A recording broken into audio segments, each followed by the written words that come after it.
Olá, minha gente, muito boa tarde. Nós temos algumas coisas que a gente aprende à medida que a gente naturalmente lê, porque tem muita coisa que não seria possível mais ser passado boca a boca. Nós estamos hoje numa caminhada que muitas vezes, se você não parar e não se debruçar sobre a leitura, você não vai ter aquele conhecimento que é bastante importante para a tua vida. Muito bem. Eu, lendo o livro se não me engano, de Reis, nós encontramos uma história lá, onde diz que o Elias pede, segundo o livro de Reis, capítulo 2, versículos 8 a 10, diz que Elias tomou o seu manto, enrolou-o, feriu as águas, as quais se dividiram para os dois lados, e passaram ambos em seco. Elias e Eliseu passaram em seco. Havendo eles passado, Elias disse a Eliseu: pede-me o que queres que eu te faça, antes que seja tomado de ti. Disse Eliseu: peço-te que me toque por herança, porção dobrada do teu espírito. Tornou-lhe Elias: dura coisa pediste. Todavia, se me vires quando for tomado de ti, assim se te fará. Porém, se não me vires, não se fará. 2 Reis 2, de 8 a 10. Aqui nós lembramos que Elias, cansado já de tanta correria, cansado de toda a guerra que ele estava tendo com Acabe, com a Jezabel, e cansado de tudo, ele pediu a Deus um descanso, e Deus disse para ele: tudo bem, primeiro você vai ungir o rei, e vai ungir o Eliseu no teu lugar, para que o Eliseu tome o teu lugar, e se não me engano tinha uma terceira pessoa, não estou bem lembrado agora, mas era mais ou menos isso.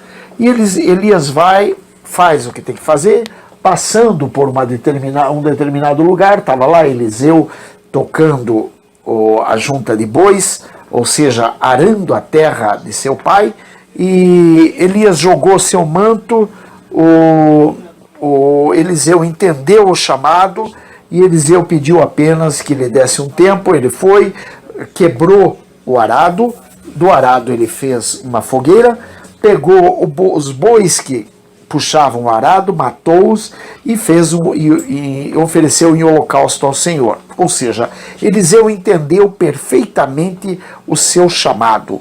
Naquele momento, ele entendeu que aquilo provinha, sim, de fato, do Deus de Abraão, de Isaque e de Jacó, o Deus de Israel. Então, Eliseu passou a seguir Elias. E Eliseu passou a entender que, sim, Elias iria ser tomado a qualquer instante, e que Eliseu tinha que estar o mais próximo possível de Elias para que ele pudesse ter aquilo que ele mais queria, que era fazer parte do ministério profético. Como diz Elias a ele: dura coisa pediste. Todavia, se me vires quando for tomado de ti, assim se te fará.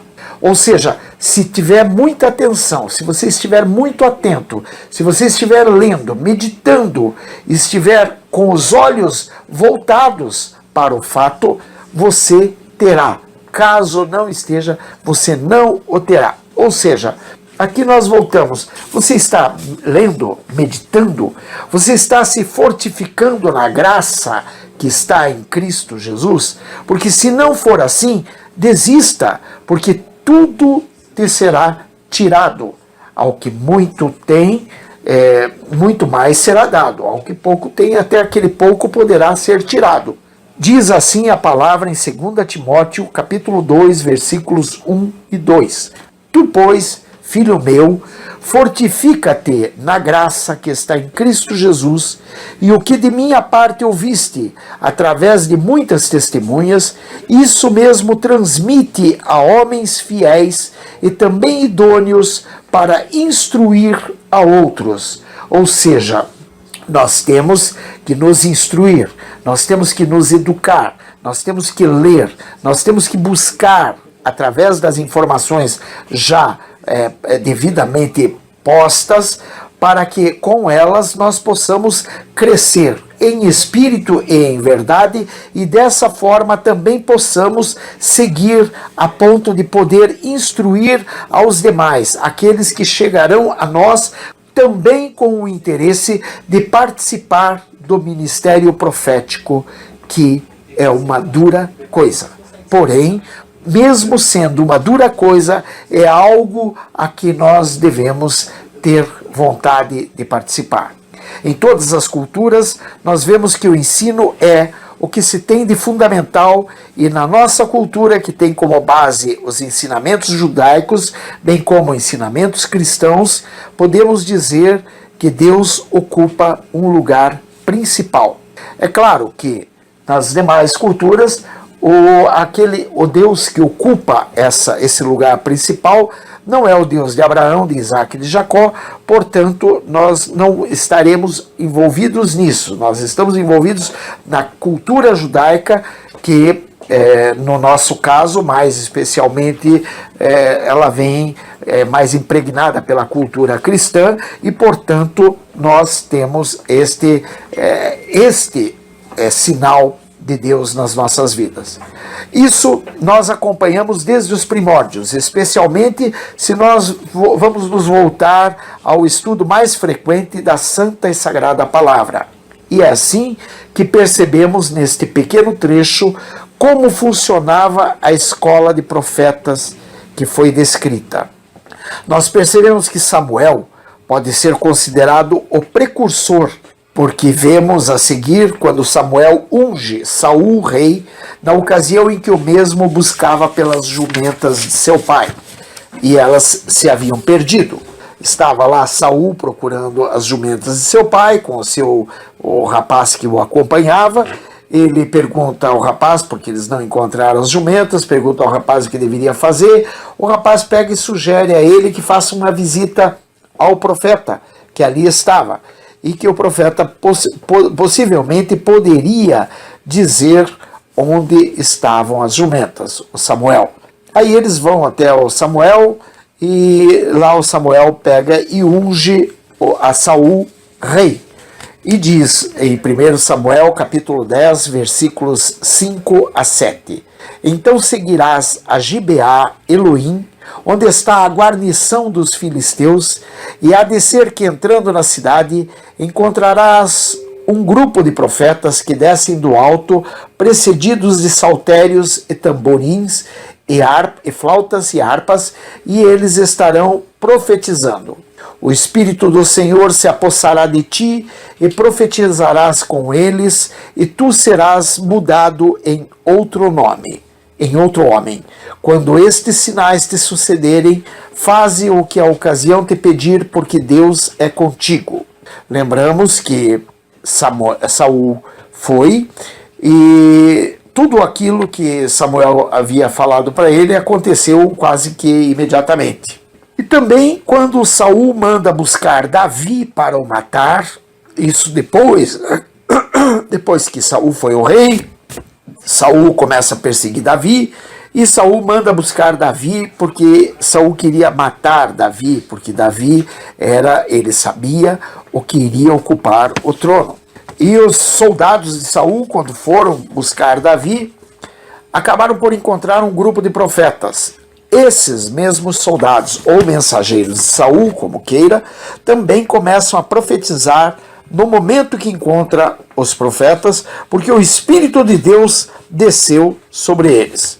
Então enviou Saul mensageiros para trazerem Davi, os quais viram um grupo de profetas profetizando onde estava Samuel, que lhes presidia. E o Espírito de Deus veio sobre os mensageiros de Saul, e também eles profetizaram, como está escrito em 1 Samuel 19, 20. Bom, meditando mais, nós vamos perceber que Elias e Eliseu contribuem para a consolidação da referida escola. Ou seja, a escola de profetas, ela vai se consolidando cada vez mais. Começa então por Samuel, e vem, quer dizer, não é bem começa por Samuel. Samuel tem um papel fundamental ali, e depois vem Elias e Eliseu, que vão contribuir com uma força muito grande ali. Então nós percebemos que a escola funcionava especialmente para, de uma forma ou de outra, acabar de pôr fim à apostasia que estava presente entre os homens e que sempre esteve presente entre nós. Nós vemos então a necessidade do estudo bíblico, que, claro, nos dá a base do conhecimento, para quando então nos aprofundamos, podermos vir a ter os conhecimentos morais e, consequentemente, espirituais. Veja, profetizar não é algo que você possa comprar um pouco no mercado. Eu quero uma dose de profecia, não existe isso. Ou eu quero agora, eu vou levantar e agora eu vou profetizar. Não existe isso. O que existe é que no momento que o Senhor, o Espírito Santo de Deus, ele está próximo e encontra um canal ligado a ele, esse canal de uma pessoa que esteja sempre meditando, estudando, pensando, orando, quase que constantemente, então ele encontra um canal propício para que ele possa entrar e ali ele atuar.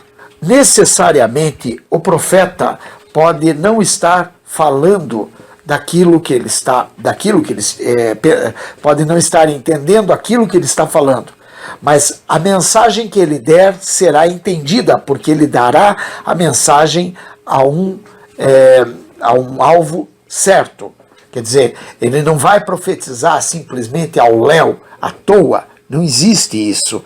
O profeta, ele só funciona quando ele está moralmente e espiritualmente bem vinculado e bem ligado através do conhecimento, da meditação, da oração, enfim, através disso é que daí ele estará preparado para ser o canal condutor. Claro que nós não podemos imaginar que os objetivos seriam para levar apenas conhecimento aos alunos que existiam essas escolas de profetas. Mas, antes de mais nada, também prover aos mesmos a experiência profunda com Deus. Experiência com Deus, gente, é o trabalho, é a meditação, é a oração, é a disciplina, é a obediência, obedecer ao teu líder, ainda que ele não esteja sendo correto contigo. A obediência é fundamental, a disciplina é fundamental para que você possa, dessa forma, tendo uma experiência mais profunda com Deus, você vir a conhecer o sobrenatural de Deus e aí assim obter a responsabilidade no trato com o ambiente espiritual que passará a conhecer. O ambiente espiritual no qual você vai passar a conhecer e a circular é um ambiente onde você não pode simplesmente sair tirando, trocando, mexendo, metendo o teu bedelho. Você não pode chegar e querer dizer que quer que esta mesa ou esta cadeira fique aqui ou acolá, de jeito nenhum. Você tem que entender que o ambiente espiritual não te pertence. Você passa a ser apenas um canal condutor. E você vai ter que conhecer para que possa entender os milagres e saber que esses milagres podem ser alcançados, tanto mais quanto a gente consegue entender a proximidade com Deus e que isso só pode ser alcançado quando conseguimos, de fato, ouvindo a voz de Deus, entender o que Ele, de fato, nos diz e o que Ele, de fato, por seu Espírito Santo, nos orienta a fazer. Qual é o caminho que devemos tomar? O que devemos fazer? Como devemos nos conduzir? É assim que temos que estar na presença de Deus. Por esse motivo, você que pretende penetrar no ministério profético, tome cuidado, ele não é um parque de diversões.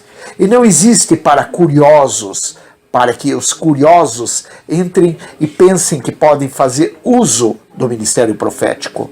O ministério profético é algo que pode levar um homem a ter problemas muito sérios se não estiver sendo bem conduzido pela boa mão de Deus, ou seja, pelo Espírito Santo de Deus. Apenas fechando com a mesma leitura de Elias, lá em 2 Reis 2, de 8 a 10. Então Elias tomou o seu manto, enrolou-o, feriu as águas, as quais se dividiram para os dois lados, e passaram ambos em seco. Havendo eles passado, Elias disse a Eliseu: pede-me o que queres que eu te faça, antes que seja tomado de ti. Disse Eliseu: peço-te que me toque por herança, porção dobrada do teu espírito. Tornou-lhe Elias: dura coisa pediste. Todavia, se me vires quando for tomado de ti, assim se te fará. Porém, se não me vires, não se fará. Que Deus te abençoe, que Deus te proteja, que Deus te guarde, que Deus te restaure, que Deus te liberte